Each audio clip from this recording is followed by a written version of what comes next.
Assalamualaikum warahmatullahi wabarakatuh. Kembali lagi di channel Mimi Soror. Masih bersama saya Mas biasa.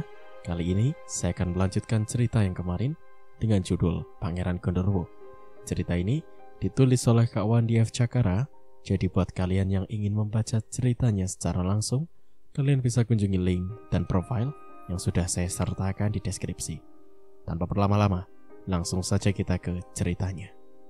Hari itu, sebuah mobil truk nampak terparkir di depan rumah Sandaka.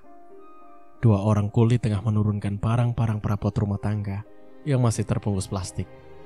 Semua serba baru, dari tempat tidur, lemari pakaian, hingga meja kursi tamu, dan meja makan, juga peralatan rumah tangga lainnya.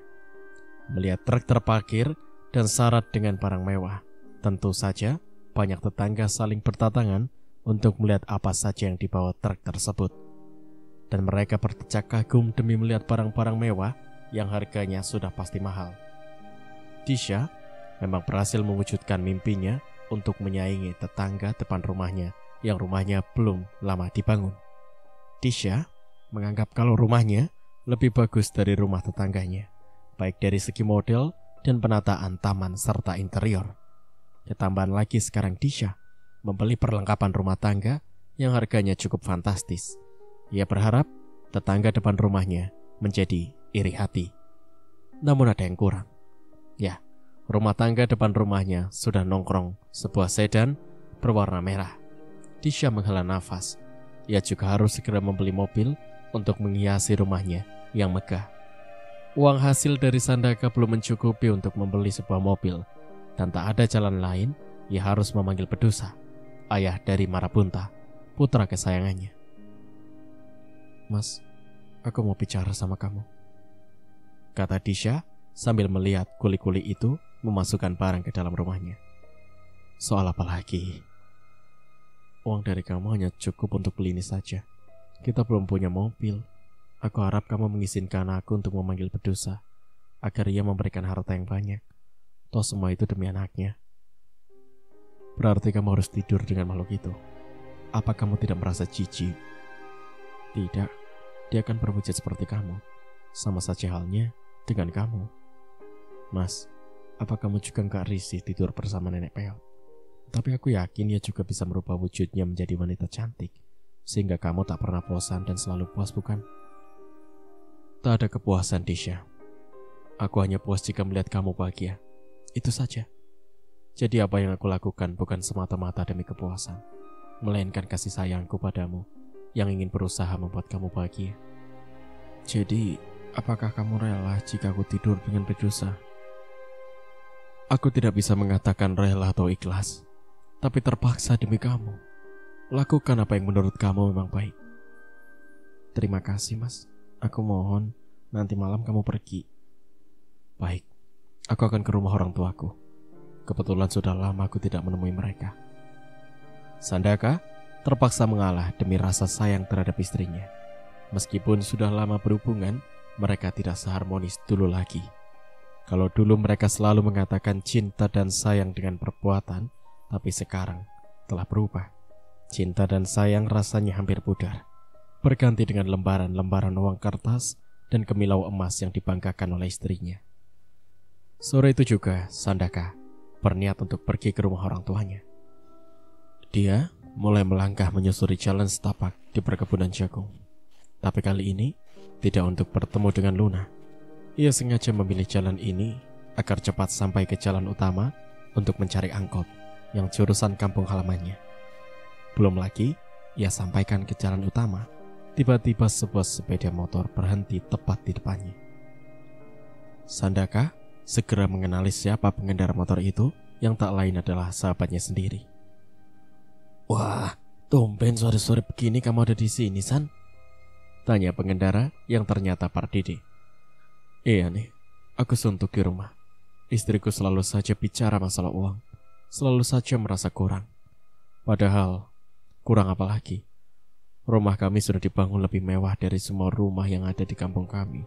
Dan baru saja kami membeli semua perabotan rumah tangga yang bermerek dan harganya selangit. Namun masih tetap saja kurang. Keluh Sandaka, namun ia berusaha untuk tidak menceritakan tentang kehadiran Pedusa malam nanti yang akan menggantikan posisinya sebagai seorang suami. Begitulah wanita, tak akan pernah puas jika berbicara soal materi. Istri aku merasa senang sekali setelah aku membawa uang yang cukup banyak. Mungkin gajiku selama 1 tahun pun takkan sampai segitu. Tapi Ngatiem memberikan begitu banyak. Bagaimana hubungan kamu dengan Ngatiem?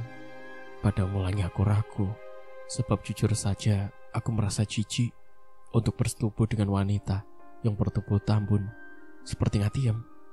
Namun aku harus menyingkirkan perasaan itu demi uang, demi istri yang ingin hidup layak. Memang aku akui kalau aku juga bosan hidup miskin, apalagi setelah melihat kehidupan kamu yang melonjak drastis. Lalu bagaimana rasanya menikmati keperawanan makhluk lain dari bukan bangsa manusia? Rasanya emang luar biasa, lebih greget dan menggigit dibandingkan saat aku pertama merenggut kesucian istriku dulu. Ngomong-ngomong, kamu mau kemana?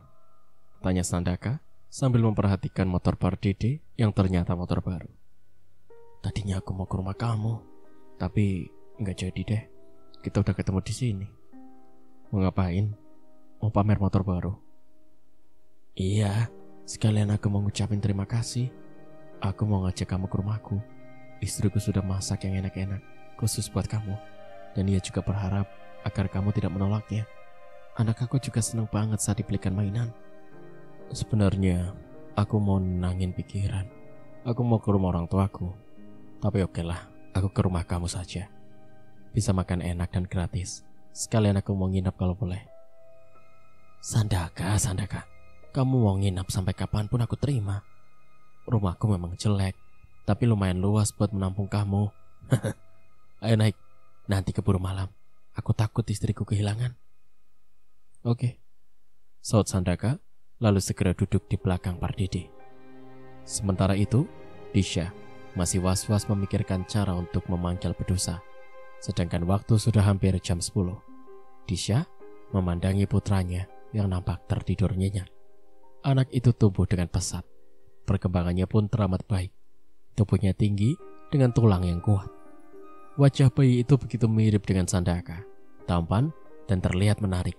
Namun Disha tetap menyimpan kekhawatiran akan kebiasaan anaknya itu. Terkadang Disha harus membeli susu banyak karena minum bayi itu begitu kuat. Disha sering merasakan sakit dan perih bila setiap kali harus menyusui. Dan yang lebih parah lagi, Disha harus menyediakan daging mentah dalam porsi yang cukup banyak. Sebab Marabunta kini semakin sering menikmati daging sapi yang masih segar. Mama kenapa belum tidur? Tiba-tiba bayi itu bertanya.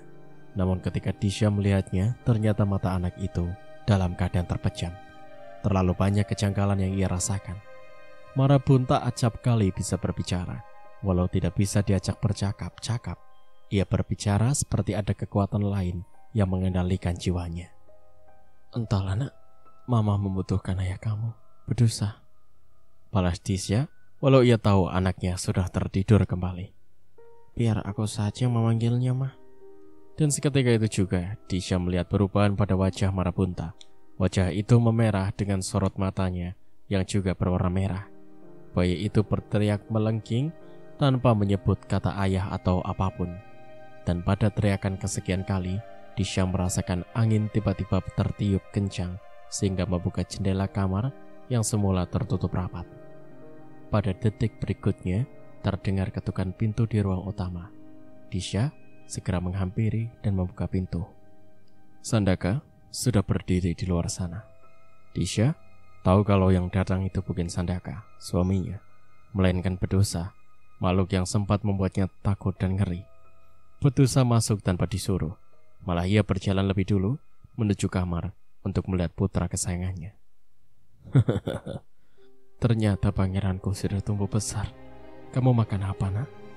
Tanya Bedosa mengangkat bayi itu. Tentu saja aku cepat besar, ayah. Aku selalu menyantap daging tanpa dimasak lebih dulu. Ayah tahu bagaimana rasanya? Enak ya, manis dan gurih. Ayah, maukah ayah menyediakan darah segar untukku? Jawab sang bayi begitu lancar dalam berbicara. Darah? Untuk apa? Tanya Pedusa, heran dan terkejut. Agar aku cepat tumbuh besar. Aku merasa lemas, Ayah. Dan aku haus. Tapi aku belum bisa berjalan. Mau kan Ayah memberi aku darah? Anakku, kenapa kamu tumbuh seperti ini? Memakan daging dan meminum darah. Padahal Ayah tak pernah melakukan itu. Kenapa anakku? Ucap Pedusa menahan sedih demi mendengar permintaan sang anak. Aku sendiri tidak tahu, atau mungkin ini terjadi karena percampuran hawa nafsu manusia dan makhluk seperti Ayah. Mama memiliki nafsu besar dengan harta. Ia tidak peduli dengan apa yang akan terjadi. Sementara Ayah sendiri menuruti nafsumu melihat kecantikan Mama, sehingga tak peduli kalau perbuatan Ayah sudah melanggar hukum alam. Jadi jangan salahkan aku jika aku besar nanti mau jadi apa. Begitu jelas dan tegas kata-kata yang keluar dari mulut seorang bayi. Iya ya, Ayah memang harus mengakui akan kesalahan Ayah. Tapi bisakah kamu tidak menjadi pembunuh? Ayah akan menyediakan kamu daging dan darah hewan yang segar untuk kamu. Tapi ingat, jangan pernah punya niatan untuk menikmati darah atau daging manusia.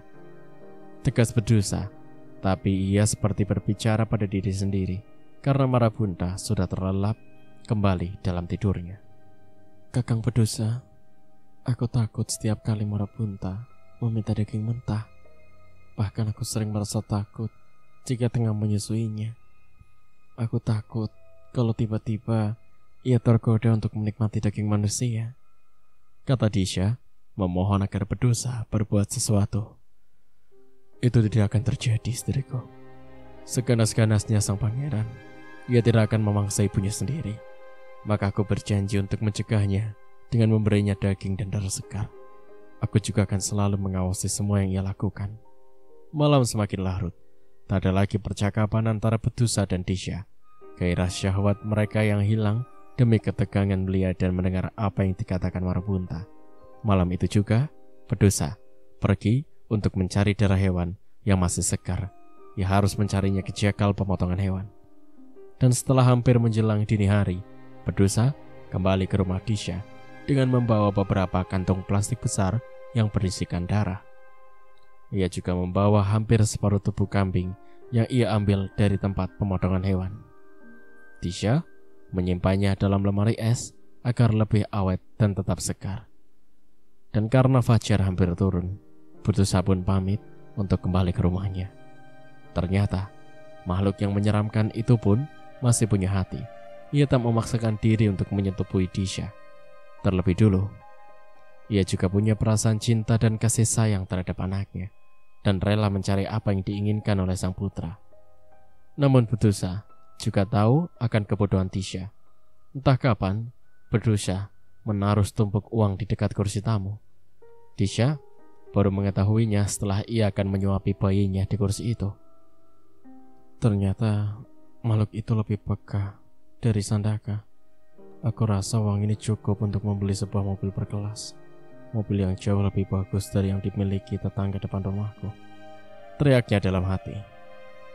Siang itu juga, tanpa menunggu kedatangan suaminya, Disha berangkat sendiri ke showroom mobil. Setelah melihat-lihat, Disha jatuh hati pada sebuah sedan berwarna hitam. Dan ia pun menjatuhkan pilihannya, membayarnya dengan cash. Selang beberapa jam kemudian, mobil pesanan pun tiba. Hampir seluruh tetangga dekat berdatangan untuk melihat mobil mewah yang baru pertama kali ada di kampung mereka. Banyak di antara mereka yang berdecak kagum akan kekayaan keluarga Disha. Namun tidak sedikit pula yang mencibir dengan gunjingan yang menyesakan dada. Tuduhan-tuduhan tentang keluarga Disha yang melakukan pesugihan semakin santer terdengar. Namun, hal itu diabaikan oleh Disha, sebab baginya itu tidak penting. Toh, ia dan suaminya tidak melakukan pesugihan, dan tentu saja tidak akan ada korban sebagai tumbal. Sandaka mulai belajar menyetir mobil di tempat kursus, hingga dalam hitungan minggu saja sudah benar-benar mahir. Setelah lancar, Disha selalu ingin berkeliling kampung untuk memamerkan mobil barunya. Meskipun Sandaka mengatakan untuk menakarkan sesuatu bila itu hanya menyinggung perasaan orang lain. Namun Disha tidak peduli. Ia ingin mengumbar kepuasannya agar semua orang tahu kalau ia bukanlah Disha yang dulu. 1 tahun kemudian, Marabunta, sang pangeran putra dari Bedosa, sekarang sudah berusia 1 tahun. Ia sudah bisa bermain sendiri di halaman rumahnya yang cukup luas. Terkadang, bocah itu ingin juga bermain bersama anak-anak lain. Meski usia mereka sudah berada jauh di atas dirinya, namun untuk ukuran tubuh, Marabunta hampir menyamai mereka, bahkan terlihat lebih kekar. Disha melarang anaknya untuk bermain bersama anak-anak lain. Ia khawatir jika perilaku anaknya diketahui oleh mereka. Dan yang lebih ditakutkan oleh Disha adalah jika ternyata Marabunta terpancing emosi, kemudian menganiaya salah satu dari mereka. Pernah pada suatu siang, 2 anak berumur antara 3 dan 4 tahun tengah bermain di depan rumah mereka, yang kebetulan hanya terpisah oleh jalan aspal.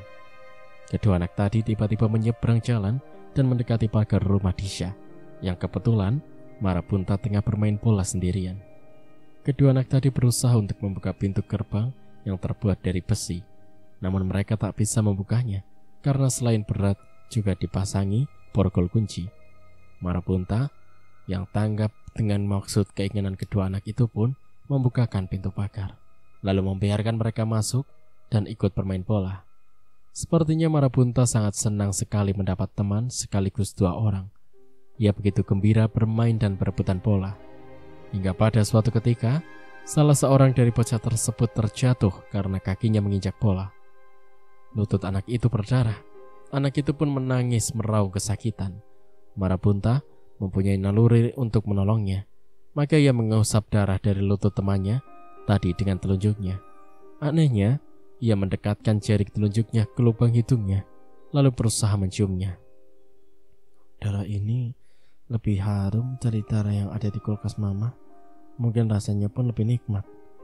Marabunta menjilat darah itu, dan seketika itu pula rasa haus tiba-tiba menyeruak di dalam dirinya.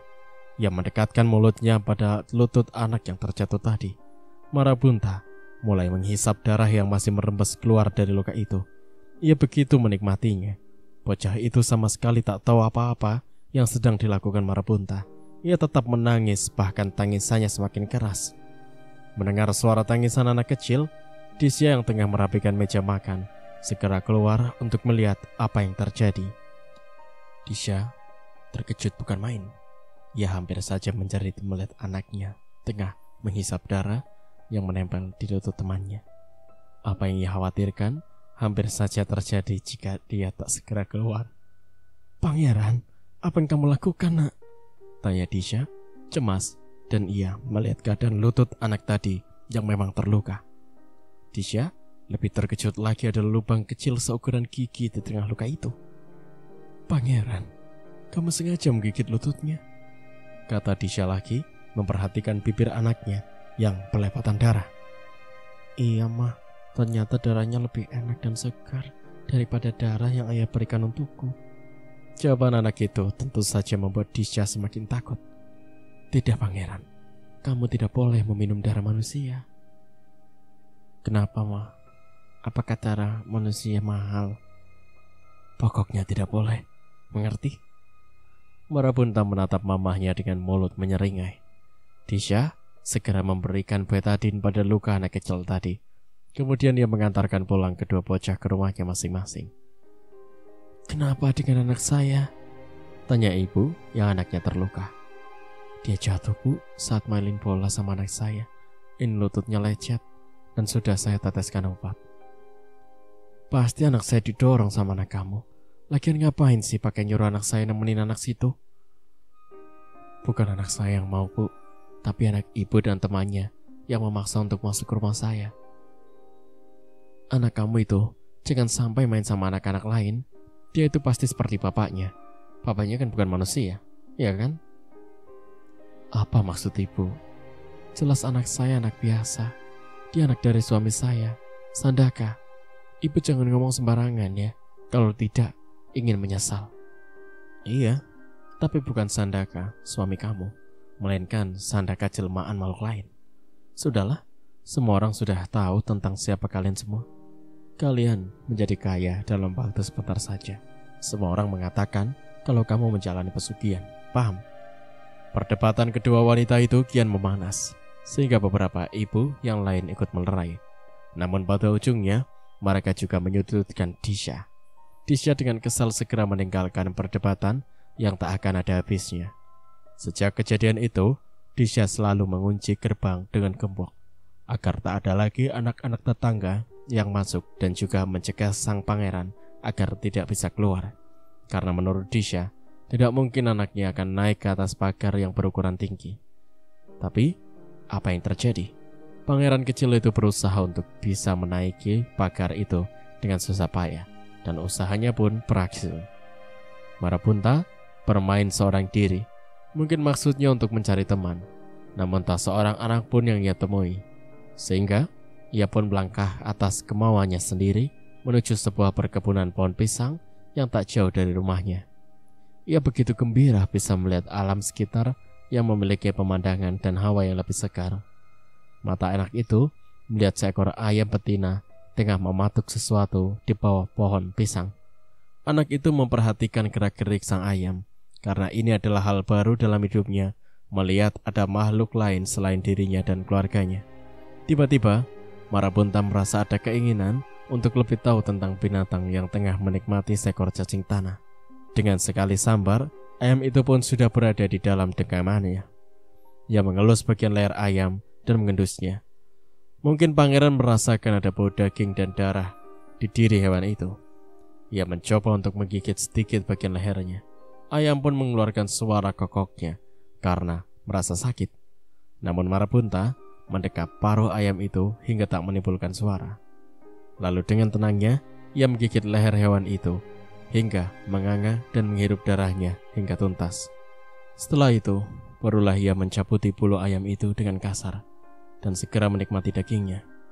Marabunta merasa puas dengan segera meninggalkan kebun pisang tersebut yang hanya menyisakan bulu dan jeroan ayam. Lagi-lagi, Disha harus menelan kekecewaan setelah mendapati ulah anaknya yang semakin menjadi. Sementara Sandaka, yang memang sudah jarang pulang dan lebih suka hidup sendirian itu pun cukup terkejut mendengar cerita dari Disha tentang anaknya. Begitulah keadaan anak kita, Mas. Semakin hari semakin liar. Aku takut bila suatu hari nanti ia akan menjadi seorang pembunuh, Mas, kata Disha saat kepulangan suaminya. Bukan anak kita, tapi anak kalian. Anak kamu dengan berdosa. Aku sama sekali tidak merasa ada hubungan apa-apa dengannya. Sebaiknya, demi keutuhan rumah tangga kita, kamu serahkan saja pangeran kamu itu sama ke bapaknya. Aku lebih senang hidup seperti dulu ketimbang sekarang. Hidup mewah tapi tak ada kedamaian dan kenikmatan. Aku lebih suka hidup miskin, tapi bisa dihargai, ketimbang sekarang. Kita hidup dalam kekayaan, dengan segala serba ada, tapi menjadi cibiran orang. Kita tak lagi mempunyai harga diri di mata mereka, apalagi di mata Tuhan. Kita sudah begitu jauh tersesat dari jalannya. Dan aku harap kamu mau kembali, Disha. Kedamaian itu lebih indah daripada kemewahan yang tak ada berkahnya. Dulu kita begitu tenang dalam keseharian, meskipun hidup dalam kekurangan. Tidur nyenyak dan kita bisa berhubungan secara harmonis. Tapi setelah sifat kamu menjadi pendengki pada kelebihan orang lain dan menuntut aku untuk bisa lepas dari belenggu kemiskinan, aku terperosok dalam lubang kegelapan tanpa tahu itu benar apa salah. Aku ikuti saja alur cerita itu asal kamu bisa bahagia. Namun pada kenyataannya, kebahagiaan yang aku harapkan dari kamu cuma bayangan kosong. Hari-hari kamu selalu penuh dengan ketegangan, sampai aku sendiri tak betah untuk tinggal di rumah. Sudahlah, Mas, sekarang aku sudah punya segalanya. Dan ini mungkin sebagian dari timbal balik dari apa yang kita peroleh. Bukankah aku pernah bilang, aku tidak peduli sekalipun kamu melakukan persugihan, asal aku bisa hidup kaya raya. Lalu kenapa kita harus menyesali? Sekarang ini, aku tengah fokus berpikir bagaimana caranya agar anak itu bukan menjadi makhluk yang lebih mengerikan dari berdosa. Aku tidak ingin kehilangan dia, tapi aku juga tidak ingin melihatnya sebagai makhluk pemangsa. Percakapan mereka terhenti karena mendengar suara teriakan pangeran. Disha segera masuk menemui pangeran yang kelihatan tubuhnya menggigil. Kamu kenapa, sayang? Kok badan kamu menggigil seperti demam? Kamu sakit, nak? Tanya Disha sambil mengelus putranya dengan penuh kasih sayang. Aku mau ayah, aku butuh darah. Jadi kamu sudah benar-benar menjadi peminum darah? Disha semakin terpojok demi melihat kondisi anaknya. Papa kamu ada di luar. Coba kamu minta tolong pada papa untuk mencarikan darah. Baik, Ma. Marabunta menemui Sandaka yang tengah duduk tenang di teras. Pa, bisakah papa mencarikan aku darah segar? Ucap sang anak. Untuk apa, Pangeran? Tanya Sandaka pura-pura tidak tahu. Tubuhku menggigil. Aku harus segera meminum darah. Kenapa bisa begitu? Ayah kamu berdosa, tidak minum darah dan tidak juga makan daging mentah. Tapi kamu aneh. Apa tidak bisa kamu minum susu misalnya? Tidak, ayah. Susu hanya untuk minuman biasa, bukan untuk tenagaku. Baiklah, darah apa yang kamu inginkan? Aku ingin darah manusia. Apa? Sandaka sangat terkejut mendengar permintaan anak kecil itu. Sebetulnya, ia juga tidak menyukai anak ini, tapi demi istrinya. Tidak, kamu tidak boleh minum darah manusia. Itu berarti membunuh orang, dan kamu akan kena sanksi hukum. Jadi, aku harus minum darah binatang terus. Ya sudah, sekarang papa tolong carikan aku darah apa saja. Sandaka akhirnya menuruti permintaan sang pangeran. Semua itu ia lakukan demi kebaikan Disha yang belum siap untuk berpisah dengan sang pangeran. Di sepanjang perjalanan, Sandaka yang lebih suka berjalan kaki dan naik angkot ketimbang membawa mobil mewah yang ada di rumahnya itu, terus berpikir bagaimana caranya menghentikan kebiasaan buruk sang pangeran yang selalu menginginkan darah segar. Apalagi barusan ia bilang minta darah manusia. Hal itu sempat membuat pikirannya kacau. Belum lagi ia bisa kembali ke kehidupannya yang dulu, menjadi orang baik-baik dan tidak meminta harta secara instan atau berhubungan dengan Luna. Sekarang pertama lagi dengan ulah sang pangeran. Mungkin ia bisa saja meminta tolong pada orang pintar atau mengatasi hal ini, namun imbasnya sudah pasti pada dirinya sendiri. Entah kenapa tiba-tiba ia kepikiran pada seorang gadis bertubuh kecil dari suku Tarka. Ia harus ke sana untuk bertemu dengan wanita yang bernama Yulisa. Menjelang malam, Sandaka sudah masuk ke perkebunan tebu. Dari kejauhan ia melihat ada sebuah keramaian di tengah perkebunan itu. Persis pada saat dimana ia melihat sebuah pasar malam dan bertemu dengan makhluk bertubuh mini, Yulisa. Namun Sandaka melihat suasana yang lain. Bukan sebuah pasar malam, melainkan gemerlapnya lampu-lampu dari gedung-gedung yang berjajar di sepanjang jalan. Nampaknya itu bukan pasar, tapi sebuah kota. Ya, kota misterius yang tak pernah aku, bahkan orang lain pun melihatnya, gumam Sandaka. Terlihat lalu lalang kesibukan masyarakatnya. Entah mereka tengah melakukan apa. Sandaka hanya tahu dan melihat orang-orang atau makhluk itu mondar-mandir seakan penuh kesibukan. Memang Sandaka belum bisa memastikan apakah kota misterius ini juga termasuk wilayah suku Tarka atau ada bangsa lainnya. Sandaka seakan tidak peduli kalau dirinya baru pertama kalinya melihat kota ini. Ia mencoba berbaur dengan beberapa orang yang tengah berdiri di sebuah toko.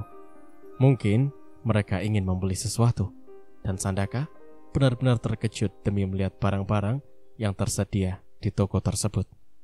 Semua barang adalah mesin-mesin elektronik dan perangkat lunak. Bahkan banyak peralatan dan barang yang ia sendiri belum mengerti. Seperti kota ini memiliki peradaban yang sama dengan manusia. Mereka juga memakai handphone dan laptop untuk tuntutan kebutuhan hidup sehari-hari. Sandaka merasa kecil di tengah peradaban mereka yang mungkin lebih maju. Itu terlihat dari jenis kendaraan seperti mobil atau motor dengan merek yang berkelas. Apa yang hendak ia lakukan? Mas, kamu lagi apa? Terdengar ada suara yang menyapa. Sandaka mencari asal suara tadi, dan ia sangat gembira setelah tahu kalau orang yang menyapanya adalah seorang wanita yang bertubuh mini, yang tingginya tidak lebih dari lutut Sandaka. Kamu, kebetulan aku memang sedang mencari kamu. Kamu sendiri sedang apa di sini? Aku mencari sesuatu. Oh iya, itu keluarga aku. mereka anak dan suamiku. Perempuan yang bernama Yulisa menunjuk pada 3 orang di belakang mereka. Sandaka mengangguk kepada laki-laki yang bertubuh agak tinggi dibanding Yulisa, dan 2 anak kecil perempuan yang memandangi Sandaka penuh tanda tanya. Aku mencari kamu, ingin meminta pendapat atau saran dari kamu mengenai soal perkembangan anak dari istriku dari hasil hubungannya dengan Bedusa, suami Luna. Menurut Luna, Bedusa bukan makhluk pemangsa segala. Ia tidak minum darah dan makan daging mentah. Tapi anak itu, anak yang bernama Marabunta dan dipanggil dengan sebutan pangeran, ternyata haus darah.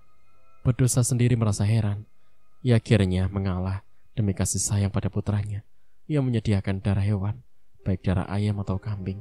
Dan kemarin, ia sempat meminta padaku untuk dicarikan darah segar manusia. Lalu, apa Mas memberinya? Tentu saja aku tolak. Bisa saja aku membeli darah manusia di PMI atau rumah sakit misalnya, tapi nanti akan menjadi sesuatu yang biasa bagi anak itu. Nah, untuk itulah aku mencari kamu. Oh, sungguh mengerikan. Kalau soal itu, mungkin aku bisa mengatasinya, tapi aku harus membaca dulu jalan pikiran anak itu. Bagaimana jika kamu main ke rumah kami? Nggak jauh kok. Sekarang ini aku lagi mencari handphone yang super canggih, kecil, tapi kehebatan teknologinya jauh di atas teknologi bangsa manusia. Coba kamu perhatikan, semua peralatan di sini hampir bergerak sendiri, seakan mempunyai otak dan pikiran. Tidak kalah canggih kan dengan dunia manusia? Karena kehidupan kami juga mirip dengan kehidupan bangsa kalian. Kami juga butuh materi, dan untuk memilikinya, kami harus bekerja keras. Berbeda dengan suku Darka, seperti Luna, mereka tidak perlu materi, karena mereka bisa menyulap apa saja dalam sekejap. Oh, jadi kalian ini dari golongan apa? Kami dari kaum peradaban lama.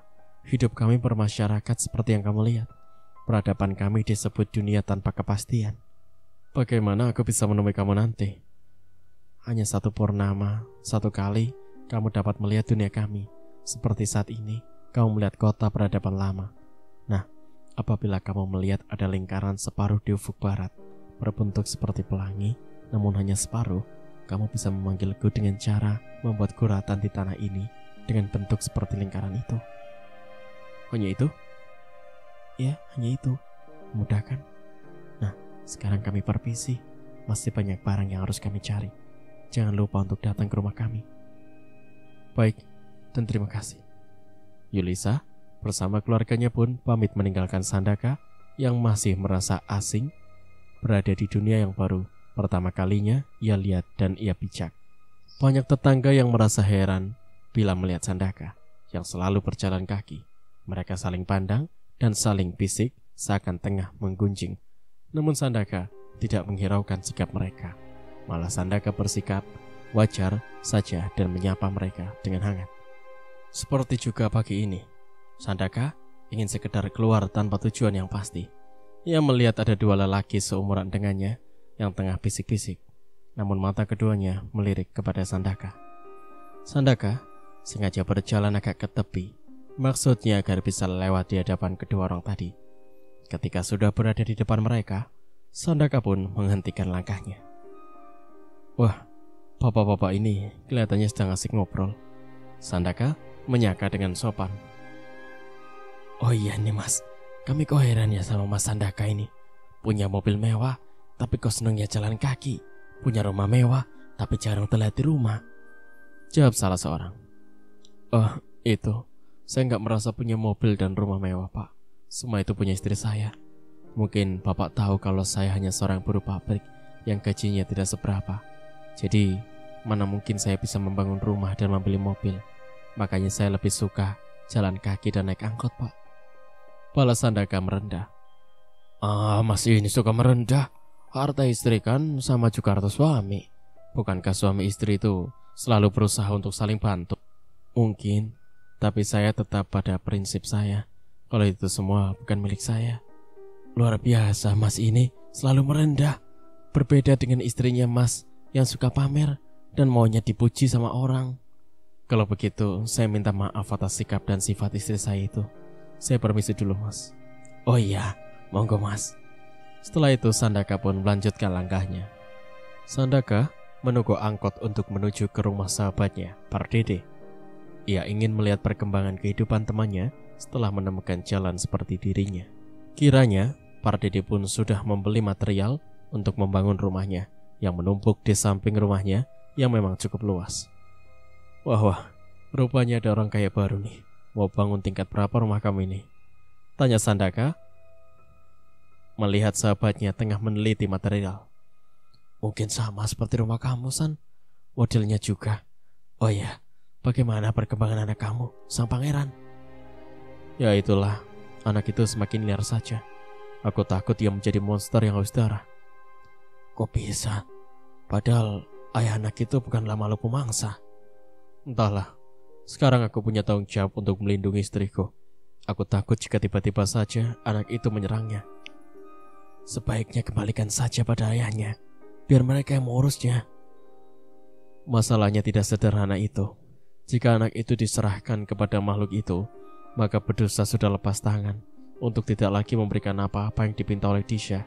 Dan aku khawatir istriku akan menjadi drop menerima kenyataan kalau sampai jatuh miskin lagi. Sementara aku sudah jarang menemui Luna. Bahkan aku sudah menganggap cukup berkorban untuk istriku.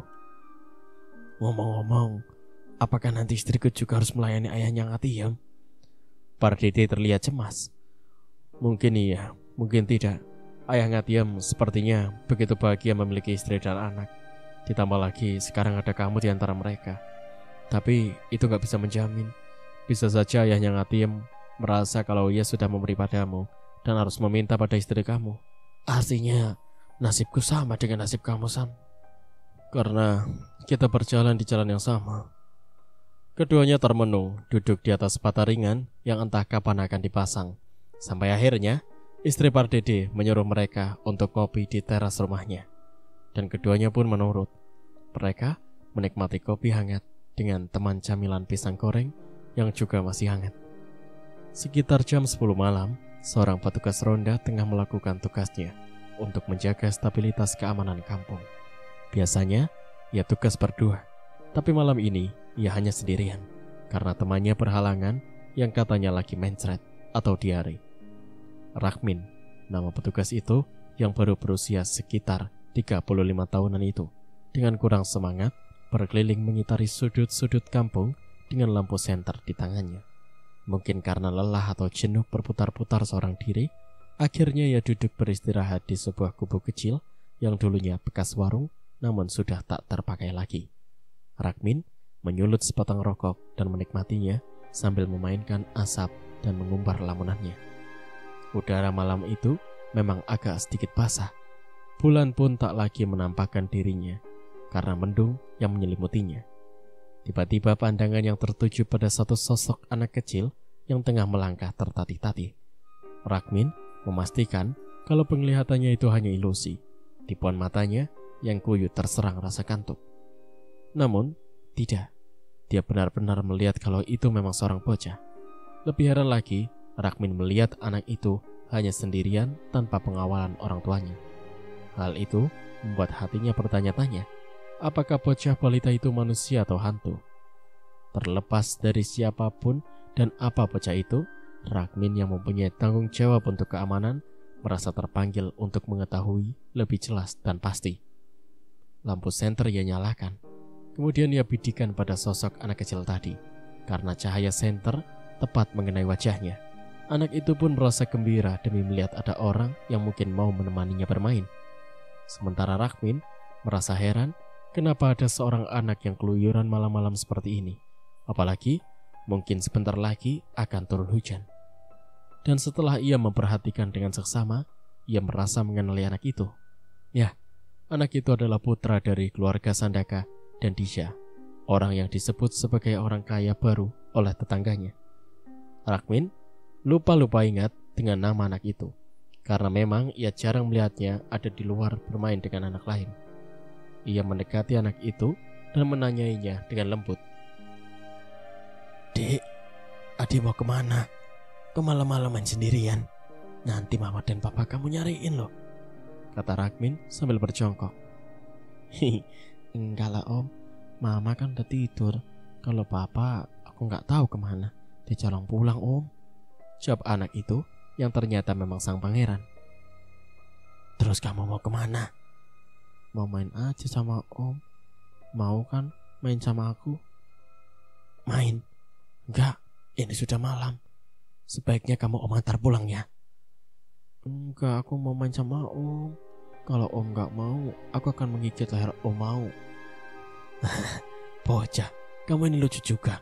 Orang ngajak main kau maksa. Terserahlah kalau kamu gak mau pulang. Mau kupikirin. Seluruh Rakhmin sambil kembali melangkah untuk berkeliling kampung. Tanpa ia sadari, mata sang pangeran berubah berwarna merah darah. Dan dari sudut bibirnya terlihat taring yang begitu runcing. Kamu tidak mau main bersama aku? Tanyanya lagi. Dan Rakhmin tidak peduli. Ia tetap melanjutkan langkahnya. Tiba-tiba tubuh sang pangeran yang kecil itu meletik ke udara dan tepat hinggap di bahu Rakhmin, yang sama sekali tidak menyadari akan bahaya yang mengancamnya.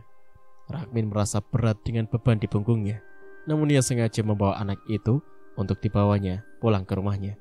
Namun tiba-tiba sang pangeran menancapkan gigi taringnya pada leher Rakhmin, yang dengan segera berusaha menghempaskan tubuh bocah itu.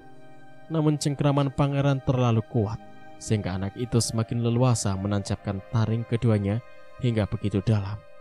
Darah terlihat meleleh dari luka di leher Rakhmin, dan ia pun tak kuasa menahan sakit hingga terjatuh. Rakhmin melakukan perlawanan tanpa memperdulikan kalau yang dihadapi hanya seorang bocah. Nyawanya terancam. Ia berusaha membanting-banting tubuh bocah itu, namun tetap tak bisa terlepas. Rakhmin pun berteriak setinggi langit, menahan rasa perih yang luar biasa. Dan lama-kelamaan tubuh Rakhmin pun terkulai lemah tanpa daya. Sang pangeran tersenyum puas, memperlihatkan giginya yang penuh darah segar. Tidak cukup sampai di situ, pangeran pun mencicipi daging bagian leher Rakhmin yang meninggalkan lubang bekas gigitan. Marabunta menikmati kerat demi kerat daging Rakhmin, penjaga malam yang naas. Setelah merasa puas, ia berusaha dengan sekuat tenaga menyeret tubuh mayat lelaki malang itu hingga ke tengah perkebunan yang merupakan tanah bengkok milik Pak Lurah. Pangeran dengan tenaganya yang memang kuat luar biasa menggali tanah dengan menggunakan sepotong bambu pagar yang bagian bawahnya memang runcing. Setelah dirasanya cukup dalam, ia menendang mayat Rakhmin ke dalam lubang dan segera menguruknya hingga kembali rata. Setelah selesai, ia pun melangkah pulang. Disha tertidur dengan amat gelisah. Matanya terpejam, namun bayangan terus saja membara. Entah kenapa, ia terus membayangkan jika sang pangeran tengah berjalan-jalan menikmati sebuah dunia baru yang Disha sendiri belum pernah melihatnya. Disha melihat putranya tengah menikmati sajian yang begitu nikmat. Anak itu makan dengan lahapnya. Daging gulai tercium begitu menggoda penciuman Disha, hingga tanpa sadar ia terbangun dari tidurnya. Ia sadar kalau dirinya masih tetap berada di tempat tidur, berarti semua hanya bayangan saja. Dan betapa terkejutnya setelah melihat ke sisi sebelahnya, ia tak mendapatkan sang putra ada bersamanya. Bergegas ia mencari ke seputaran dalam rumah hingga semua halaman, namun anak itu tidak ditemukan. Dan ketika ia hendak keluar, matanya melihat dalam keremangan seorang bocah tengah berjalan menuju rumahnya. Pangeran? Bocah itu memang pangeran yang langsung memandangi wajah mamahnya yang cemas. Kamu dari mana, nak? Tanya Disha. Aku habis main, mah. Balas pangeran datar. Namun Disha melihat ada sesuatu yang ganjil di mulut anaknya. Darah. Keesokan paginya, warga dihebohkan oleh Pratiwi, yaitu istri dari Rakhmin yang semalam bertugas ronda malam. Pak RT dan segenap warga berusaha mencari keberadaan Rakhmin yang menghilang begitu saja tanpa kabar berita. Seluruh sudut kampung pun mereka telusuri. Barangkali laki-laki itu terkena sesuatu sehingga tidak bisa pulang. Mereka juga melacak ke semua keluarga dekat atau family jauh yang berada di kampung atau kota lainnya. Namun semua tidak membuahkan hasil. Mereka tidak tahu di mana keberadaan Rakhmin. Baru ketika dua orang pemuda berusaha mencari-cari di semak-semak, sebab menurut mereka bisa saja Rakhmin diserang ular atau binatang yang berbisa lainnya sehingga pingsan. Mereka menemukan bercak darah di antara rumput liar yang tumbuh di kebun pisang. Keduanya semakin penasaran, ingin mengetahui tentang noda darah tersebut. Salah seorang dari pemuda tadi melihat secuil daging tidak jauh dari bercak darah tersebut.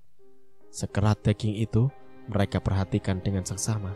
Namun yang menarik dari pandangan mereka adalah kulit yang membalut daging tersebut. "Kira-kira ini daging apa ya?" tanya Miskar. "Entahlah, kalau dilihat dari kulitnya ini tikus. Bukan, kucing juga bukan. Sebuah kulit binatang pasti punya bulu. Apa mungkin ini kulit orang?" Boy menimpali. "Sepertinya kamu benar, Boy. Ayo kita beritahu Pak RT dan warga." Mereka pun sepakat memberitahukan penemuan mereka. Maka Pak RT dan beberapa orang cepat mendatangi lokasi. "Benar, ini kulit manusia. Jangan-jangan..." Beberapa orang sudah mulai menduga-duga. "Jangan cepat ambil keputusan dan prasangka buruk dulu. Lebih baik kita terus menggali, mencari tahu di sekitar tempat ini." Ada jejak yang jelas terlihat di atas rerumputan. Jejak bekas sesuatu yang diseret paksa. Spontan, mereka mengikuti jejak itu yang ternyata cukup jauh juga. Jejak itu berakhir di tengah tanah perkebunan dan masih jelas terlihat seperti bekas galian yang ditutup secara asal-asalan. Pak RT kemudian meminta warga untuk bersama-sama menggali tanah tersebut. Dan tidak berapa lama mereka menemukan sesuatu yang membuat mereka semua terkejut, hampir menjerit dan ngeri. Galian itu hanya beberapa jengkal saja, sehingga dengan mudah mereka gali kembali. "Innalillahi wa inna ilaihi raji'un," ucap mereka bebarengan. "Pak Ramin!" teriak beberapa orang histeris melihat mayat yang ternyata memang Pak Ramin. Pak RT selanjutnya meminta kepada warga untuk membawa mayat ke rumah keluarganya untuk diurus. Sementara beberapa orang lainnya diminta untuk melaporkan hal ini pada pihak kepolisian dan aparat desa. Seketika itu juga suasana kampung menjadi geger dengan penemuan mayat yang lehernya hampir putus dan beberapa bagian tubuhnya terkoyak seperti dimakan binatang buas. "Aneh, di kampung kita ini mana ada binatang buas? Kalaupun ada, itu hanya anjing milik petani untuk menjaga sawah. Lagi pula sepertinya belum pernah ada anjing yang memangsa manusia."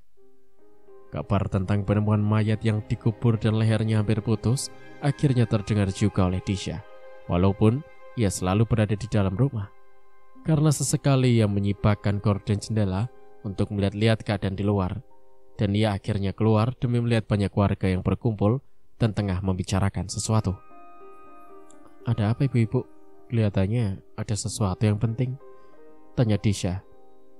"Anu loh Bu Disha, ada mayat yang dikubur di kebun dan lehernya hampir putus, seperti digigit binatang," jawab seorang ibu dengan rasa prihatin. "Makanya Bu, jangan mentang-mentang udah kaya sampai gak pernah keluar rumah, malah jauh sama tetangga," timbal ibu yang lain dengan sinis. "Oh, bukan begitu Ibu, saya ini sibuk jagain anak saya yang mulai nakal.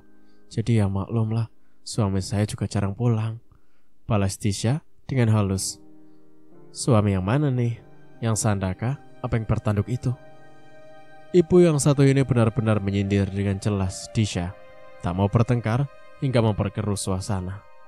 "Oh, maaf ya ibu-ibu, itu anak saya memanggil." Dan tanpa persetujuan tetangganya Disha meninggalkan mereka dan segera masuk ke rumah. "Bikin kesal saja," rutuknya. "Pangeran," jawab pertanyaan ibu dengan jujur, "apa yang telah kamu lakukan semalam? Mama melihat mulut kamu belepotan darah, dan sekarang ada mayat yang lehernya hampir putus." Pertanyaan Disha membuat pangeran nampak marah. Ia memandang wajah mamahnya dengan pandangan yang menghujam, membuat Disha bergidik ngeri. "Aku telah membunuh orang itu karena dia tidak mau kocok main. Lalu aku menikmati darahnya hingga habis dan hanya mencicipi sedikit dagingnya yang ternyata memang lezat. Mama tak perlu melarang aku, karena aku bisa menjaga diri sendiri." Setelah berkata, sang pangeran masuk dan mengurung dirinya di dalam kamar. Disha menarik nafas berat. Ia benar-benar terpukul melihat kenyataan ini. Angan-angannya ingin hidup senang dan bahagia kini sirna seketika. Rumah megah dan mobil mewah tak membuat hatinya damai. Andai saja ia tak melahirkan sang pangeran, mungkin ia masih bisa bernafas dengan tenang, menghirup udara kemewahan bersama Sandaka, suami yang sekarang mulai menjauh darinya. Ada penyesalan dalam hati kecilnya. yang telah menodai kebahagiaan sebuah rumah tangga yang dulu begitu tenang dan tentram, merajut canda dan tawa dengan lagu-lagu cinta yang memenuhi ruang hatinya. Lalu, masih bergunakah penyesalannya? Sandaka memang lebih banyak berada di luar rumah. Untuk pulang ke rumah orang tua, rasanya ia tak punya muka. Ia takut dengan dirinya sendiri, malu jika baik ayah atau ibunya bertanya tentang kabar rumah tangganya. Bagaimana dengan istri kamu? Apa kamu sudah punya anak? Kenapa kamu jarang sekali menengok kami orang tua kamu sendiri? Itulah pertanyaan yang mungkin akan ia dengar dari mulut orang tuanya. Dan ia tak tahu harus menjawab apa. Berbohong, itu bukan sifatnya. Seringkali pula Sandaka harus bermalam di rumah sahabatnya, Pardede, yang dengan senang hati menerima kehadirannya. Bahkan adik iparnya Sri juga sepertinya suka dengan Sandaka. Dan Pardede sepertinya ingin menjodohkan mereka, atau setidaknya menjadi istri kedua Sandaka, sebelum ia bercerai dengan istrinya. Pasalnya, Pardede tahu kalau hubungan Sandaka dengan istrinya semakin renggang. "Sandi, apa kamu sudah tidak ada lagi menemui Luna?" tanya Pardede, memancing pembicaraan karena ia melihat sahabatnya selalu murung. "Untuk apa? Aku merasa perjalananku sudah cukup. Disha sudah mendapatkan segalanya, jadi aku rasa aku harus mengakhiri hubunganku dengan Luna." "Tapi menurut Ngatiem, Luna kini sedang sakit. Aku sendiri tidak tahu kok bisa ya makhluk seperti mereka merasakan sakit juga." Semua makhluk di dunia ini yang pernah sehat pasti akan merasakan sakit. Yang pernah hidup pasti akan merasakan mati, kecuali setan dan iblis. Kalau Luna atau Ngatiem dan semua sukunya sama seperti kita, mereka punya peradaban, tentu sesuai dengan cara mereka. Tapi setidaknya kamu menengok dia. Ngatiem bilang Luna terlalu memikirkan kamu hingga ia jatuh sakit. Sebetulnya bisa saja ia datang ke rumah kamu, tapi Luna juga menjaga nama baiknya. Meskipun ia bukan manusia, tapi ia juga punya perasaan. Dan dia tak ingin membuat istri kamu cemburu, menimbulkan suasana rumah tanggamu jadi kurang baik. Baiklah, aku pergi sekarang. Sebenarnya aku juga kasihan sama dia. Dan Sandaka langsung menuju rumah Luna, karena kini ia bisa datang kapan saja tanpa harus Luna yang lebih dulu menemuinya. Pintu pun terbuka, dan betapa terkejutnya Sandaka demi melihat perubahan wanita itu dengan drastis. Tubuh Luna hanya tinggal tulang yang dibaluti kulit keriput, namun wajahnya tetap cantik. "Luna," seru Sandaka.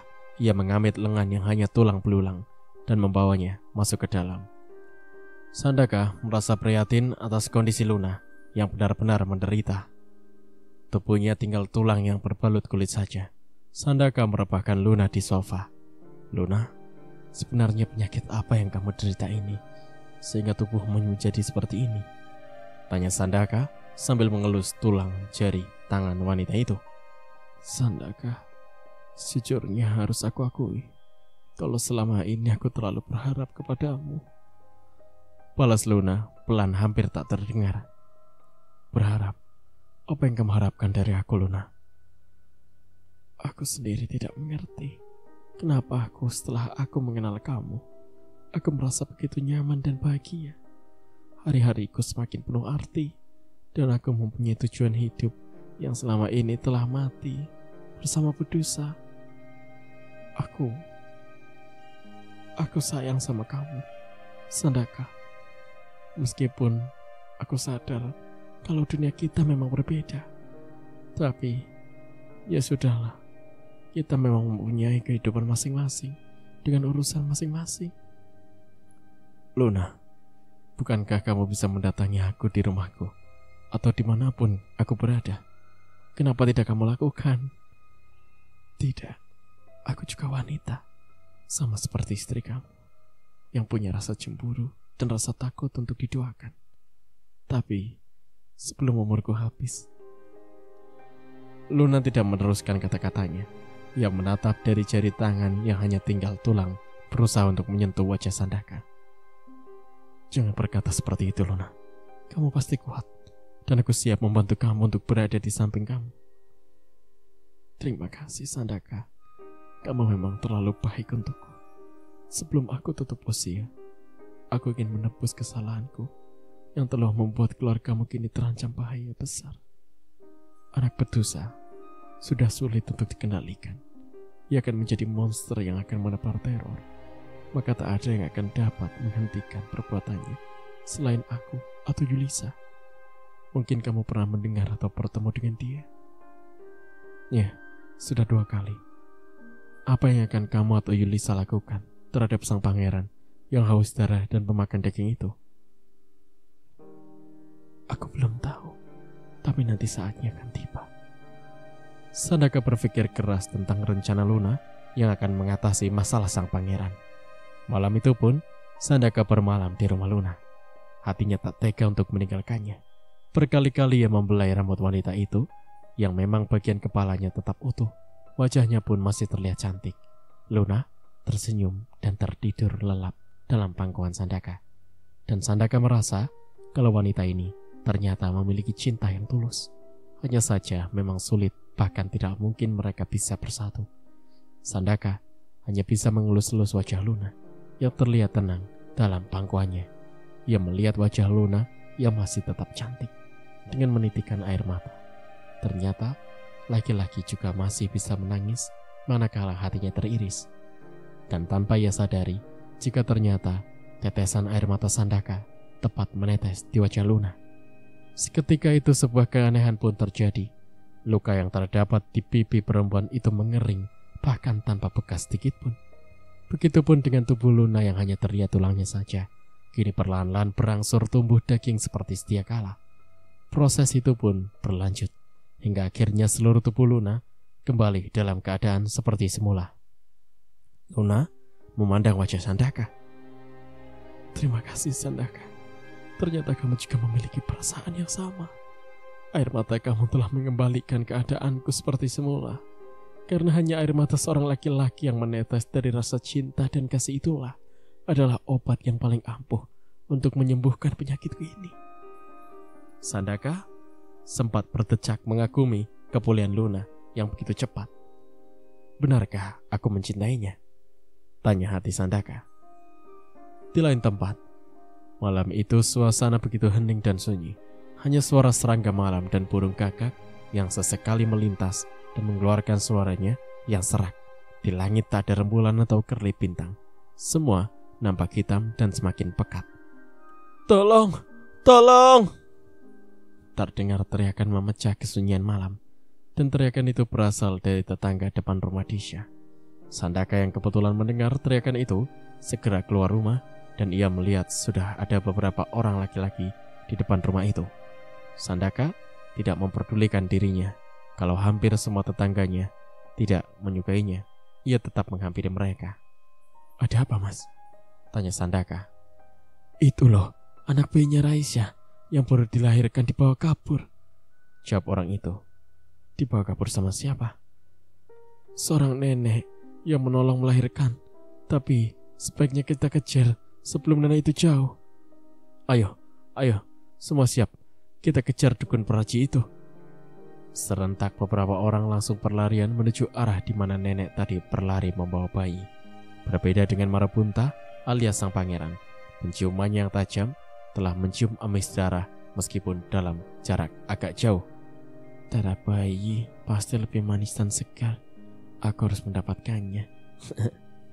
Pangeran membuka pintu kamar dan keluar lewat jendela pintu belakang dan mengendalikan kekuatan tenaga yang memang titisan dari berdosa.